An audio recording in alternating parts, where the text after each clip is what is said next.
ये जो सवाल है ये हम लोग बेसिक में ही देखते हैं। एक फिक्स पैटर्न पर सवाल है, a cube plus b cube plus c cube minus 3ab और बता में क्या है, a square plus b square plus c square minus a b minus b c और माइनस, इसको बेसिक क्लास में हम लोग पढ़ाते हैं। क्या बताते हैं इसका आंसर डायरेक्ट, ए प्लस बी प्लस सी, यानी ये मेरा क्या है 8.3, बी क्या है 9.2 और सी कितना है 6.1। इसको अगर जोड़ दें तो कितना आएगा, अगर 6 आएगा 915 और 8 कितना आएगा 23, यानी 23.6 इस सवाल का आंसर हो जाएगा। आया ना। और भी बहुत सारे ऐसे सवाल होते हैं जो फिक्स पैटर्न पर होते हैं, है ना, उनमें से एक है। और ये सब सवाल बहुत पूछा जाता है एग्जामिनेशन में।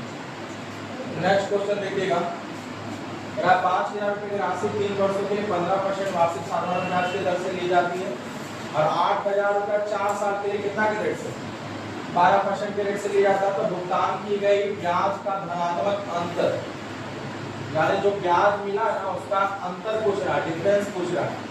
किसका किसका, तो हमने 5000 पर कितना परसेंट के रेट से, 3 साल के लिए 15%, तो यानी 5000 का कितना परसेंट 15 किया 45%, 3 साल में 15% के रेट से कितना हो जाएगा ब्याज 45%, तो इसका 45% कितना हो जाएगा 1% 50, 0 हो गया 525, 500 रुपये 2250 रुपये आपका क्या मिलेगा, साधारण ब्याज मिलेगा। उसके बाद 8000 पर किस रेट से, 4 साल के लिए 12 से रेट से, तो 12 4 48%, कितना हो जाएगा, तो 0 दे देंगे 1% निकालने के लिए, और उसके बाद 8 से गुना 8 तो 64 हो जाएगा, 835 और 6 कितना हो जाएगा 38। इन दोनों का डिफरेंस देख लेना है, तो इन दोनों का डिफरेंस कितना होगा 0 9 1590, 0 9 लास्ट में दोनों ऑप्शन देखिए, ऑप्शन है 1590 या ऑप्शन नंबर क्या है डी, सवाल का क्या हो जाएगा आंसर हो जाएगा। तो दिखा देखिए इसको, तो ब्याज का डिफरेंस था वही पूछ रहा है, दो राशि है, पहला 5000 पर 45% और 8000 पर 48%, इन दोनों का क्या पूछ रहा था डिफरेंस अंतर। चलिए नेक्स्ट देखिएगा, कह रहा है वर्तमान में ए की आयु बी की आयु का 3 गुना है, ए की आयु बी की आयु का क्या 3 गुना, यहाँ लिख देते ए बी और सी, ए की आयु बी की आयु का 3 गुना और सी से सी बी से कितना बड़ा है 5, तो हम बोलेंगे अगर ये x है तो कितना हो जाएगा 3x और इससे 5 ज्यादा तो कितना होगा x प्लस c, किससे ज्यादा है b से, तो b से कितना ज्यादा हो गया 5 और ये इससे कितना गुना हो गया 3 गुना। तो दिक्कत अब आपको बोल रहा है कि ए बी सी की आयु का योग, योग मतलब जोड़, तो सबको जोड़ दीजिए, जोड़ने पर कितना दिया हुआ है 75 दिया हुआ है। तो बोल रहा है 5 वर्ष पहले बी की आयु और 3 वर्ष बाद ए की आयु का पूछ रहा है, अनुपात पूछ रहा है। तो पहले यहाँ से x का मान निकाल लीजिए, कितना आ जाएगा 5x इक्वल टू कितना 70, तो x इक्वल टू कितना आ जाएगा 14। अब जैसे ही x का मान 14 आ गया तो आपका a का मान निकल जाएगा कितना 14 दिया 42, a का मान हो जाएगा, और किसका b का ना, b का भी वर्तमान में कितना हो जाएगा 14, तो b का कितना साल पहले 5 साल पहले, तो 14 में 5 घटाएंगे कितना होगा 9, और a का कब का पूछ रहा है, a का 3 वर्ष बाद, तो a का भी कितना है 43, 3 वर्ष बाद कितना हो जाएगा 45, तो क्या रेशियो आएगा 1 और, है ना, आसान सवाल ठीक है, समझ आए किसी को, समय को दिक्कत बढ़े आगे। 5 M N और S एक टैंक को क्रमशः 25, 50 और 100 मिनट में भर सकते हैं, तो M कितने मिनट में भर सकता है, M N और S 25, 50 और 100। एक काम मानते हैं हम लोग, पता है आप लोगों को क्या मान लेंगे काम 100, तो इसका क्षमता कितना आ जाएगा इस हिसाब से 4, 2 और 1 आ गया। और उसके बाद क्या कर रहा है, प्रारंभ में पाइप N और S को 10 मिनट के लिए खुला छोड़ दिया गया, तो किसको किसको खुला छोड़ा गया है, एन और एस को। तो एन को और एस को, तो दोनों एक दिन में, देखो एक यूनिट समय में ये 2 यूनिट काम करता है और ये कितना करता है, 1। तो 10 मिनट के लिए चलाएंगे तो 2 और 1 3, 3 मिलके 10 मिनट में कितना काम कर देगा, 30 काम कर देगा। बचेगा कितना काम, रिमेनिंग काम कितना बच जाएगा, 70। इस 70 काम करने के लिए कौन आएगा फिर बोला किसको बंद कर दिया जाता है, एन को बंद कर दिए। किसको बंद कर दिए, एन को। और खोल किसको दिए, एम को। ये अभी भी चल रहा है और एम और एस दोनों मिलके चलेगा। तो एम और एस मिलके चलेगा तो कितना क्षमता के साथ चलेगा, 4 और 1 5 क्षमता के साथ। लेकिन उसके बाद एक कहानी है, आगे क्या बोल रहा है कि एम को खोल दिया जाता है, टैंक में अति प्रवाह मतलब कि ओवरफ्लो होने के 15 मिनट पहले किसको बंद कर दिया जाता है, एस को बंद कर दिया जाता है। यदि तीनों पाइप इस पैटर्न में कार्य करे तो टैंक को भरने में कितना समय लगेगा। अब हम बोलेंगे कि देखो एस को बंद कर दिए कब, 15 मिनट पहले। तो ऐसे क्वेश्चन हम बता चुके हैं आपको टाइम एंड वर्क में। वहां पर क्या समझाते थे कि अगर कोई मान लिया व्यक्ति काम खत्म होने के कुछ दिन पहले जा रहा है तो उसको हम जाने नहीं देते थे और उसका काम उसमें क्या कर देते थे, ऐड कर देते थे। तो हम बोलेंगे काम कितना बचा हुआ है, 70। 15 मिनट पहले किसको बंद कर दिया जाता है, एस को। तो हम एस को बंद नहीं करेंगे। अगर बंद नहीं करेंगे एस को तो एस 15 मिनट कार्य करेगा। तो 1 मिनट में कितना कार्य करता है, 1 मिनट में कितना कार्य करता है 1। तो 15 मिनट में कितना कार्य करेगा, 15। यानी टोटल कार्य मेरा कितना हो जाएगा, 75 हो जाएगा। अब इस कार्य को कौन करेगा, एम और एस। तो एम और एस कितना काम करेगा, तो 4 और 1 5।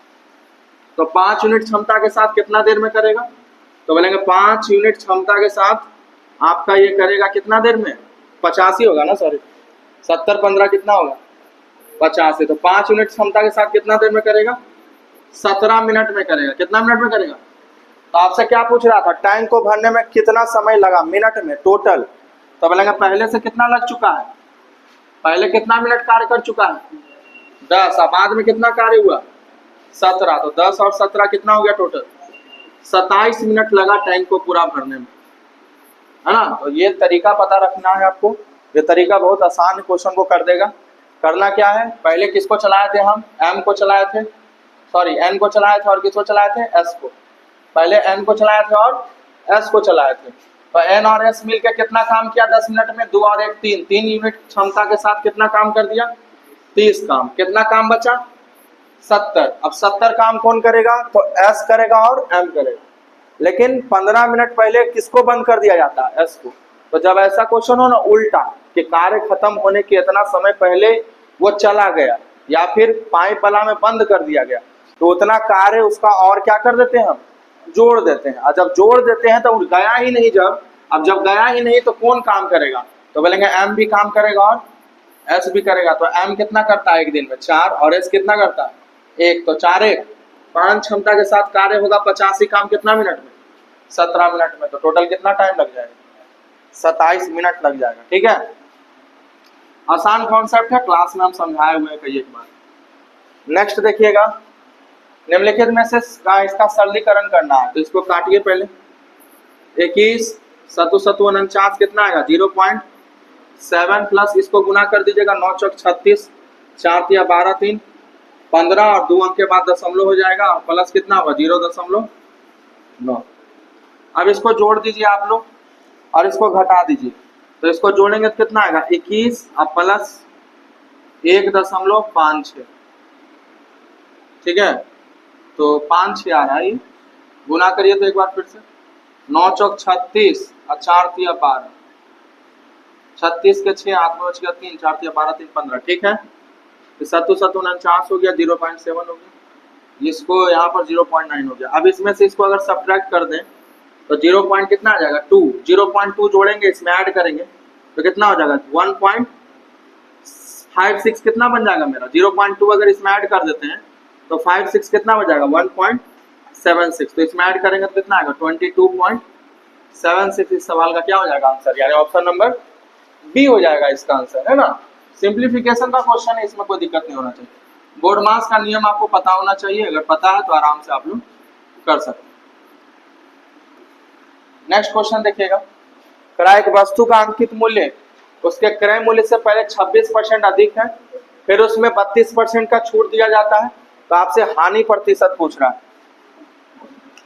ध्यान रखिएगा 26% अधिक है, ए बी फॉर्मूला लगा देते हैं, ए बी फॉर्मूला लगा देते हैं। कोई भी चीज में पहले 26% बढ़ा के लिखा गया, फिर उसमें कितना परसेंट का छूट दिया गया, 32 का। तो जब बढ़ा के लिखा गया तो प्लस लिखते हैं, छूट दिया जाए तो क्या लिखते हैं, माइनस। ए बी फॉर्मूला आपको आना चाहिए, a plus b plus a b बटा 100। अगर मान लिया जाए दोनों बार बढ़ाया गया तो प्लस प्लस, दोनों बार घटाया गया तो माइनस बार माइनस, एक बार घटाया गया तो प्लस, एक बार बढ़ाया गया तो माइनस। मतलब समझ रहे हैं ना, घटाया जाएगा तो माइनस प्लस, मतलब घटाया जाएगा तो माइनस और बढ़ाया जाएगा तो प्लस। और यहाँ पर किस पर निर्भर करेगा, तो ये दोनों पर। अगर दोनों में प्लस है तो यहाँ भी क्या होगा, प्लस। अगर दोनों में माइनस है तो यहाँ भी क्या होगा, प्लस। माइनस माइनस क्या होता है, प्लस। लेकिन अगर एगो प्लस है एगो माइनस है तो यहाँ क्या हो जाएगा, माइनस। तो यहाँ देखिए एगो प्लस है वो क्या है, माइनस, तो यहाँ क्या हो जाएगा, माइनस। ए बी बटा 100, ए बी मतलब कितना, 32 गुने 26 बटा, ये ए बी फॉर्मूला होता है। अब 26 में से 32 जाएगा, होगा यहाँ पर माइनस। अगर हम 26 को 32 से गुना कर रहे हैं तो आप 25 से गुना कीजिए और 32 जोड़ दीजिए। 25 से गुना करेंगे तो 4 से भागा देंगे 800, और 32 जोड़ेंगे तो कितना होगा, 800। 32 बटा 100 तो कितना होगा, 8.32। माइनस माइनस जुड़ जाएगा तो 8 6 कितना हो जाएगा, 14.32। माइनस किसको सूचित कर रहा है, कमी को। किसको सूचित करेगा, कमी को। यानी क्या हो जाएगा, 14.32% की क्या होगी, हानि होगी। 14.32% का क्या होगा, हानि होगा। चलिए नेक्स्ट क्वेश्चन देखिएगा। अगला कह रहा है कि x y के व्युत्क्रमानुपाती है। व्युत्क्रमानुपाती समझते हैं, x is inversely proportional to the, ठीक है। अब आप जानते हैं ना कि प्रोपोर्शनल हटता है तो क्या लगता है, कांस्टेंट। फिजिक्स में भी पढ़े होंगे, मैथ में भी पढ़े होंगे। जब प्रोपोर्शनल हटता है तो क्या लगता है, कांस्टेंट लगता है। अब यहाँ बोला कि यदि x 2 है तो y कितना है, 6। तो यहाँ से x का मान 2 रखेंगे तो y प्रोपोर्शनल हटेगा तो क्या लगेगा, कांस्टेंट। कांस्टेंट k, और y का मान कितना हो जाएगा, हो जाएगा। तो यहाँ से k का मान निकल जाएगा, 6 दूनी, कोई दिक्कत। अब k का मान निकल गया तो दूसरी बारी में क्या बोला, x 3 है तो y क्या होगा, ये ना पूछ रहा। तो x के जगह पर क्या रखोगे, यहाँ पर 3 बराबर k गुने, तो y क्या होगा, ये ना पूछ रहा। अब k का मान कितना निकल गया, 12 है, तो 3 चौक 12, तो y कितना हो जाएगा। तो थोड़ा क्वेश्चन अलग पूछा गया था पिछले साल एसएससी में, लेकिन कुछ ज्यादा खास क्वेश्चन है नहीं, सिंपली हम बना सकते हैं इसको, ठीक है। चलिए बढ़ते हैं। कोई समस्या है इसमें, पहले हम k का वैल्यू निकाल लिए, उसके बाद दूसरे बारी में बोला x 3 रहे तो y का मान निकालो। तो x 3 रहेगा तो y का मान कितना आएगा, 4। ये क्वेश्चन देखिए, एज एंड एज प्रॉब्लम का क्वेश्चन है, बढ़िया क्वेश्चन होता है ये। हमसे क्या कह रहा है, हमसे कह रहा है कि 7 वर्ष पूर्व प्राची की आयु उस समय उसके पुत्र की आयु की कितनी गुनी है, 4 गुनी। कितना साल पहले, 7 साल पहले। इधर प्राची लिख देते हैं और इधर क्या लिख देते हैं, डाउटर। प्राची की उम्र उसके पुत्री की उम्र की 4 गुना है, तो ये 4 हो गया, तो पुत्री कितना होगी, 1, 4 गुना हो गया। अब से 4 साल बाद, अब से 4 साल बाद, तो हम क्या लिख दिए, प्लस 4। प्राची अपनी पुत्री की कितनी गुनी हो गई, 2.5 गुना। 2.5 गुना मतलब होता है 5/2। तो डाउटर 2 होगी तो प्राची कितना हो जाएगा, हो गया 2.5 गुना। 2.5 गुना हुआ, 2.5 गुना जैसे ही बोले ना, 2.5 गुना मतलब 5/2। तो नीचे वाला डाउटर को मान लीजिए, तो ऊपर वाला क्या हो जाएगी, प्राची, ठीक है। 2 का 2.5 गुना कितना होता है, 5। प्राची और उसकी पुत्री की वर्तमान आयु का योग बताना। अब देखो सिंपली पहले आप प्राची का उम्र निकालो, तो हम क्या बोलेंगे यहाँ पर, हम बोलेंगे कितने साल का मार्जिन हुआ, कितना साल का गैप हुआ। तो बोलेंगे पहले 4 था प्राची और बेटी कितनी थी, 1। अब प्राची कितना हो गया, 5, और बेटी कितनी होगी, 2। कितने साल का गैप आया, तो अनुपात में तो 1 का, लेकिन उम्र में कितने का, 7 4 11 साल। नहीं, ये 7 साल पहले का है और ये 4 साल बाद का, तो दोनों उम्र में कितने का गैप होगा, 11 साल का। जैसे हम बोले कि अभी से आपका 7 साल पहले का उम्र और अभी से कब का उम्र, 4 साल बाद का, तो दोनों एज में कितने का गैप होगा, 11 साल। तो हम बोलेंगे यहाँ से 11 साल बढ़ रहा है और अनुपात में कितना बढ़ रहा है, 4 से 5 और 1 से 2, यानी हम कह सकते हैं अनुपात में 1 बढ़ रहा है। एक क्यों बढ़ रहा है? 11 वर्ष के कारण। तो एक का मान कितना हो गया? 11। अब आप एक काम कीजिए, या तो आप 4 का मान निकाल लीजिए और 1 का मान निकाल लीजिए। तो आपको 7 क्या करना पड़ेगा? जोड़ना पड़ेगा। क्यों? क्योंकि आपको कब का उम्र पूछ रहा है, वर्तमान आयु पूछ रहा है। किसका किसका? प्राची और उसके पुत्री का योग पूछ रहा है, योग। तो आप क्या कीजिए ना, योग ही निकाल लीजिए डायरेक्ट। बोलेंगे 1 का मान 11, तो हम देखो 4 साल बाद का निकाल लेते हैं। 4 साल बाद उनका योग कितना हो जाएगा? 5 2 7। तो 7 का मान कितना हो जाएगा? 11 7। ये योग आ गया किसका? प्राची का और उसका बेटी का। लेकिन कब का? 7 साल बाद का। 7 साल बोलते हैं, 4 साल बाद का। कितने साल बाद का? 4। हमको कब का चाहिए? वर्तमान में। तो कितना घटाना पड़ेगा इसमें? इसमें कितना घटाना पड़ेगा? 77 में 77 में 8 घटाना पड़ेगा। कितना घटाना पड़ेगा? 8। क्यों? क्योंकि 4 साल पीछे कौन जाएगी? बेटी भी और प्राची भी। तो 4 4 8 पीछे जाएगा। तो कितना साल हो जाएगा? 69 वर्ष, 69 वर्ष हो जाएगा। ठीक है, यानी दोनों के उम्र का योग कितना साल रहा होगा? 69। कब? वर्तमान में। कब? अगर मान लिया जाए इसका निकालते 4 1 5 का मान, तो फिर इसमें कितना जोड़ना पड़ता है हमको? 7 दूनी 14 जोड़ना पड़ता। ठीक है, तो ये सब पता होना चाहिए। नेक्स्ट देखिए, करा एक व्यक्ति प्रति माह 16,000 रुपये कमाता है और अपनी आय का 80% खर्च कर देता है। 80% खर्च कर देता है। मानो कि 100 कमाता होगा, 80 खर्च कर देता है। 100 कमाता होगा, 80 खर्च कर देता है, तो बचाता कितना होगा? 20। अब कहा कि यदि आय में 20% की वृद्धि हो जाए, यानी कि इसमें 20% का वृद्धि होगा, तो कितना हो जाएगा? 120। और क्या बोला? खर्च में 10% की वृद्धि हो जाती है, इसमें 10% की वृद्धि होगा तो कितना होगा? 88। तो पूछ रहा है कि सेविंग्स में कितना % का वृद्धि होगा। देखो आप, 120 कमा रहा है, 88 खर्चा कर रहा है, तो 32 बचा रहा होगा। कितना का वृद्धि हो गया? 12 का। कितना पर हो गया? 20 पर। गुना क्या कर देंगे? 20 × 100, 12 × 5, यानी कितना % का वृद्धि हुआ सेविंग्स में? 60% का क्या हो गया? नहीं हो गया?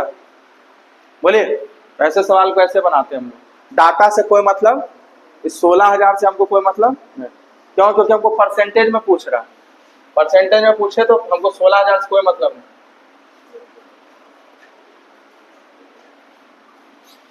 नेक्स्ट देखिए, करा माधव ने 42,000 रुपये में एक वस्तु खरीदा, उसे 20% हानि पर बेच दिया और उसी राशि से दूसरा वस्तु खरीद लिया और उसको कितने में बेच दिया? 30% के लाभ पर बेच दिया। तो कुल लाभ पूछ रहा आपको। अरे एक ही सामान है ना, उस पर उसको पहले 20% का क्या हुआ? लॉस, और उसी पर फिर उसको क्या हो गया? 30% का प्रॉफिट हो गया। तो हम कहेंगे पहले 20% का लॉस हुआ, फिर 30% का क्या हो गया? तो क्या हम ये भी लगा दें? तो माइनस प्लस माइनस हो जाएगा। तो 20 इधर कितना आ जाएगा? 600 बटा 100। तो 20 6 26 30 में जाएगा तो क्या आ जाएगा? 4%। 4% का इसको क्या होगा? प्रॉफिट। कितना पर? 4200। तो 4200 का 4% कितना हो जाएगा? 1600। ठीक है, सही है। हाँ, समझ में आ रहा है? ये भी फॉर्मूला लगा देंगे। क्यों? क्योंकि एक ही सामान, पहले उसमें उसको 20% का क्या हुआ? लॉस, फिर उसी पर क्या हो गया? उसको 30% का फायदा। तो चेंज हुआ ना 2 बार, एक बार लॉस हुआ, एक बार क्या हुआ? प्रॉफिट। तो जब एक ही वस्तु पर 2 बार चेंज हो, 2 बार एक ही वस्तु पर चेंज हो, तो कौन सा फॉर्मूला लगाते हैं? A B formula. समझ आ रहा है? और अभी बता दिए ए बी क्या होता है। अगर कम है तो माइनस और बढ़े तो प्लस। और यहाँ पर माइनस किस पर डिपेंड किया? Minus plus minus. ये तो जानते हैं ना, minus plus minus. Minus minus रहेगा तो प्लस, प्लस प्लस रहेगा तो प्लस। ये ऑप्शन से चेक कर लीजिए क्या कह रहा है। त्रिभुज के कोण इस प्रकार है कि एक कोण अन्य 2 कोण के औसत हैं। तो कौन निम्नलिखित में से कौन से सही होंगे? कौन सा सही होगा? कौन सा चेक करें? कौन सा हुआ आप लोगों का आंसर? पहला। पहला क्या होगा? पाई का मतलब 180 डिग्री होता है। इसको 6 से डिवाइड कर देंगे, इसको 3 से, और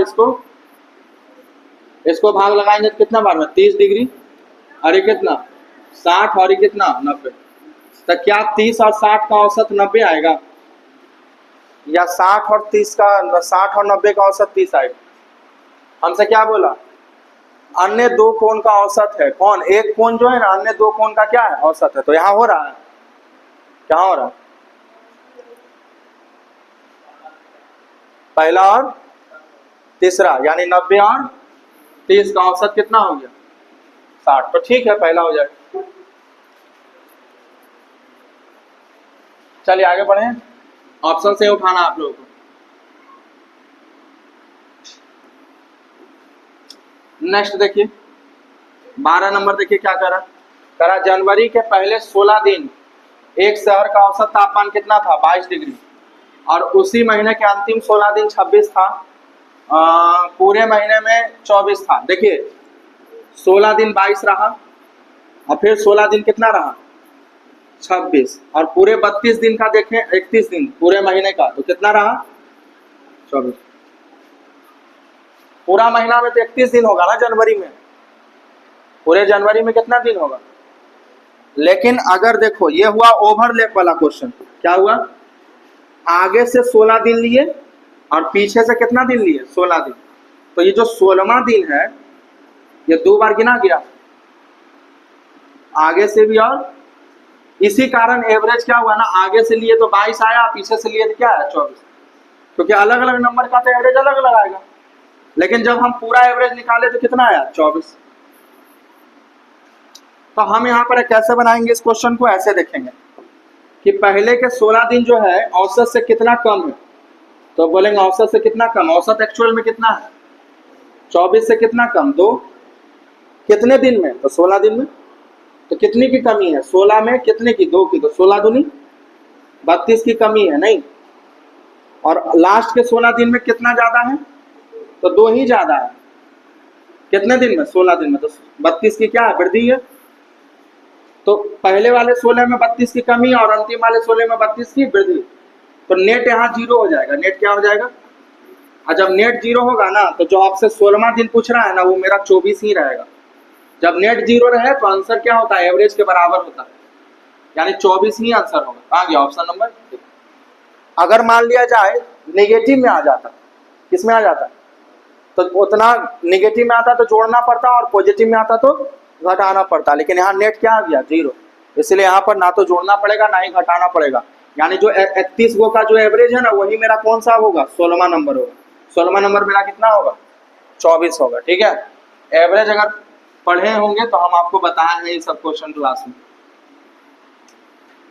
अगला देखिएगा, निम्नलिखित तालिका के भोजनालय में 3 कर्मचारी राहुल, सुनील और विपिन के मासिक वेतन रुपया में दिया। तालिका को ध्यान से पढ़िए, नीचे दिए प्रश्न के उत्तर में।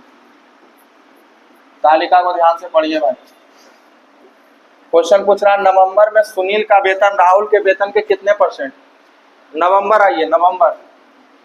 सुनील का वेतन कितना है? 10,500। राहुल का वेतन कितना है? 11,500। कितना परसेंट है ये ना पूछ रहा है। भागा देंगे, 9 बार में लगाएंगे, 9 बार में जाएगा, कम रहेगा, 110 35 होगा।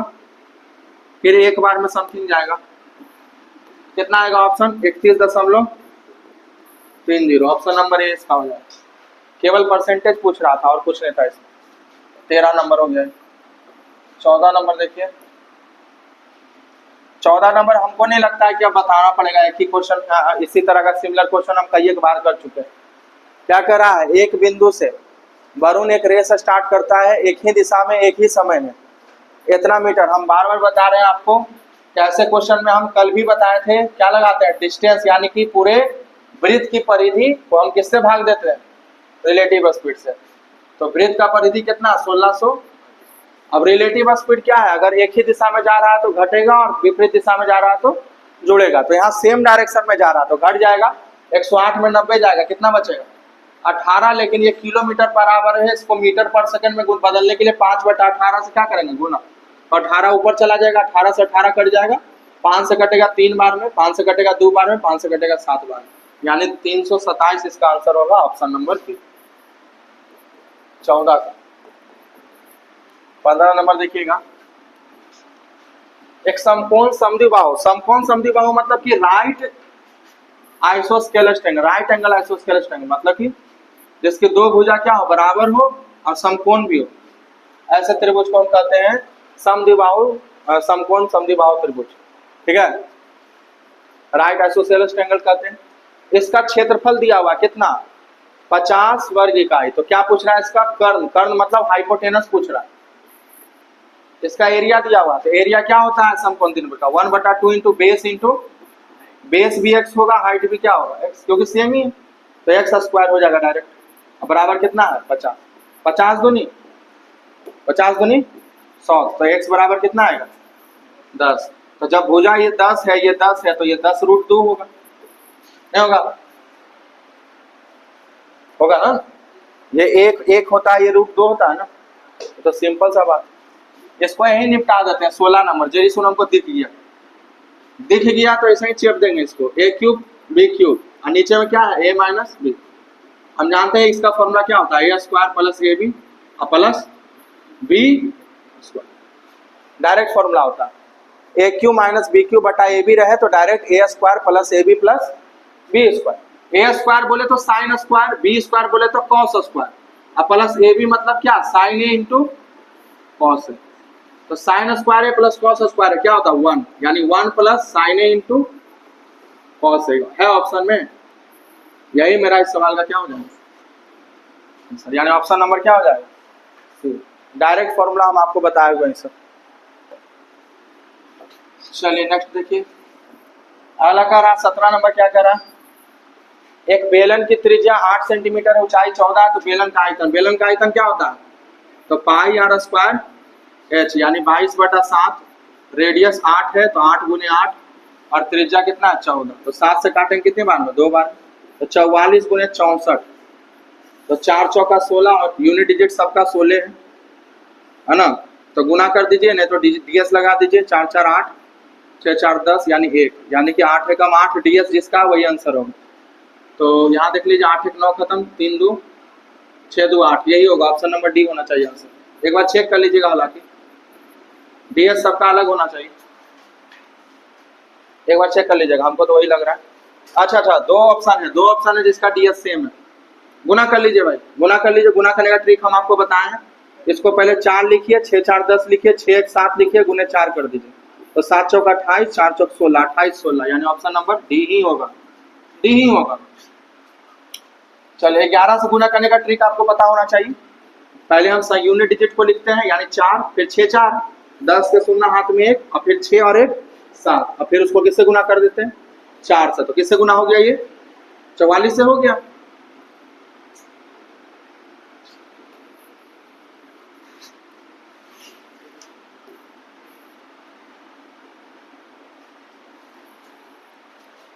क्या है 18 से 22 के दौरान ए और बी नामांकित को दर्शाता है। तो आपसे क्या पूछ रहा है, 19 20 22 में बी में नामांकित छात्रों की कुल संख्या 18 20 और 21 में नामांकित छात्रों की कुल संख्या का अनुपात, क्या इसको बताना पड़ेगा, तीनों को जोड़ के रेशियो निकाल दीजिए, इसमें हम क्या बताएं। चलिए आगे बढ़िए, अगला 19 नंबर देखिए, 18 डू योर सेल्फ। 19 नंबर देखिए, tan थीटा दिया हुआ 1/3, sec थीटा पूछ रहा है। tan थीटा मतलब होता है परपेंडिकुलर बाई बेस, तो हाइपोटेनस मेरा कितना आ जाएगा √10 हो जाएगा, 3 का स्क्वायर 1 का स्क्वायर है। तो यहाँ पर सेक निकालना है, तो सेक क्या हो जाएगा, सेक होता है क्या हाइपोटेनस बाई बेस, यानी क्या बेस कितना था 3 ना, √10/3, यानी ऑप्शन नंबर क्या बी, ऑप्शन बी हो जाएगा इसका आंसर। नेक्स्ट देखिएगा, बिना विभाजन किए हुए, तो 9 से कटने का नियम हम जानते हैं क्या होता है, 9 से कटने का नियम क्या होता है, जहां जहां 9 बनता है उसको हटा देते हैं ना, 5 4 9 7 2 9, अब क्या बचा 8 2 10 3 13, तो 13 में 9 से लगाइएगा तो क्या रिमाइंडर बचेगा 4। हमसे पूछ रहा है कि बिना भाग लगाए बताओ 9 से भाग लगाने पर शेषफल क्या बचेगा, तो हम क्या बोलते हैं 9 से अगर रिमाइंडर निकालना हो तो ds लगा दीजिए, क्या लगा दीजिए, और जहां पर 9 बन रहा है उसको क्या कर दीजिए खत्म, तो जहां 9 बन रहा था उसको खत्म कर दिए, 9 खत्म, 5 4 9 7 2, तो 8 2 10 3 13, 13 में 9 से भाग लगाएंगे, शेषफल क्या बचेगा? 4 हो गया। अलग करा दिया गया चार्ट, वर्ष इतना इतना इतना प्रकार के, आगे बढ़ जाते हैं। इस चार्ट को ध्यान से देखिए क्या कह रहा, दिया गया चार्ट 2021 में विभिन्न प्रकार के करों,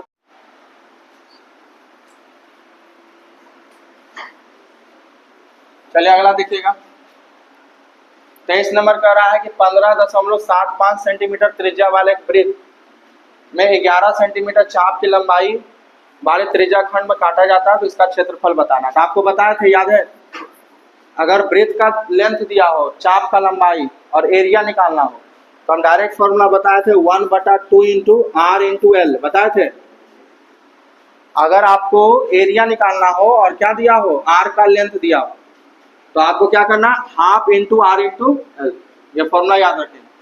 आर कितना दिया हुआ है यहाँ पर 15.75 और एल कितना दिया हुआ है 11 दिया हुआ है ना, बस इसमें लगा दीजिए, गुना कर दीजिए, कैलकुलेशन कर लीजिए। अप्रोक्स नहीं ना पूछ रहा है, यूनिट डिजिट सबका सेम है, डीएस लगा देते हैं। डीएस 5 5 10 7 17 1 18, 18 मतलब 9, इधर कुछ भी अब रहे 9 ही डीएस होगा। नीचे 2 है, 5 से गुना भी कर देंगे, ऊपर नीचे 5 से गुना भी कर देंगे, तो डीएस कितना आएगा 9। कौन सा ऑप्शन में डीएस 9 है, देखिए तो पहला में देखिए तो 8 8 16 16 22 7 5 13, पहला तो नहीं होगा। दूसरा देखिए 5 5 10 2 12 6 18 8 नहीं होगा। तीसरा देखिए 8 2 10 6 6 12 22 5 27, ये सी नंबर हो सकता है, डी खाली नहीं होना चाहिए। 8 2 10 16 5 नहीं हुआ, कौन सा आंसर होगा सी 86.625। देख रहे हैं डीएस कितना काम करता है एग्जाम में। डीएस आपको आना चाहिए, और नहीं तो आपको भाग देना पड़ेगा, गुना करना पड़ेगा, ठीक है। डीएस जो नहीं पढ़े हैं, डीएस लगता है यूट्यूब पर डाला हुआ है, देख लीजिएगा, शायद यूट्यूब पर डाला हुआ है। डीएस नहीं डाला हुआ है तो डालेंगे, उसको डालना जरूरी है क्योंकि जो इम्पोर्टेंट चीज है वो। पर आप बिंदु P और S रेखाखंड क्यू हुआ कि एक और इस प्रकार है कि PQR 90 है, SRQ 90 है, PR और SR बराबर है। अच्छा, ऐसे बनेगा फिगर इसका, ऐसे। ये हो गया P, ये बीच में QR हो गया, अब P हो गया, ये S हो गया। अब PQR बराबर 90, ये 90 और ये भी 90 SRQ, और PQ बराबर, ये दोनों बराबर है। तो बोल रहा है कि कौन सा कथन का चयन कीजिए, तो ये दोनों कॉन्ग्रुएंट होगा, ये तो जाहिर सी बात है कॉन्ग्रुएंट होगा, क्योंकि साइड एंगल साइड कॉन्ग्रुएंट होगा ही। कैसे कॉन्ग्रुएंट होगा ये पूछ रहा था, साइड एंगल साइड से होगा, ये तो कंफर्म है।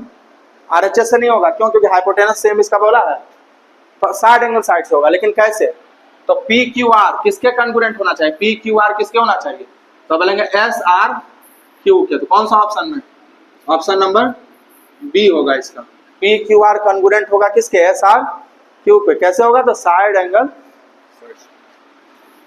चलिए अगला देखिए, मान लीजिए सी वृत्त है, मान लीजिए सी एक वृत्त है, चलो मान लेते हैं, मानने में क्या जा रहा है। उसके बाद O इसका केंद्र है, P और C बाह्य बिंदु है, P C का एक बाह्य बिंदु, ठीक है, आप P बना दिए। उसके बाद बोल रहा है कि P और PB C से 2 स्पर्श रेखा खींची जाए, एज एक्सपेक्टेड, ऐसा ही फिगर जनरली बनता है। तो उसके बाद क्या बोल रहा है, A और B क्रमशः, ये यहाँ सटने वाला बिंदु ये A हो गया, ये क्या हो गया।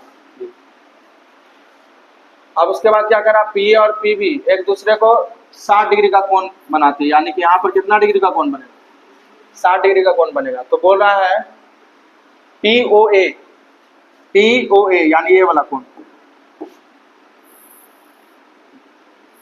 PO, ठीक है, बड़ा इजी है। ये जो लाइन होता है ना, ये तो जानते हैं आप लोग कि किसी भी वृत्त के बाहर से वृत्त के परिधि पर खींची दो स्पर्श रेखा की लंबाई क्या होती है, बराबर, ये याद रखिएगा। दूसरा बात ये भी जानते हैं कि इस पर जो लाइन खींचा जाता है वो 90 डिग्री होता है, पिछले क्लास में भी बता चुके हैं इसी सीरीज में। तो यहाँ 90 हो गया, ये बराबर हो ही गया।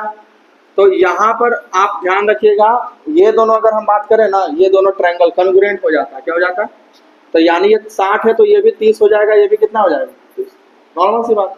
अब ये 30 है, ये 90 है, ये 30 है, ये 90 है, तो ये कितना होगा, 60 होगा।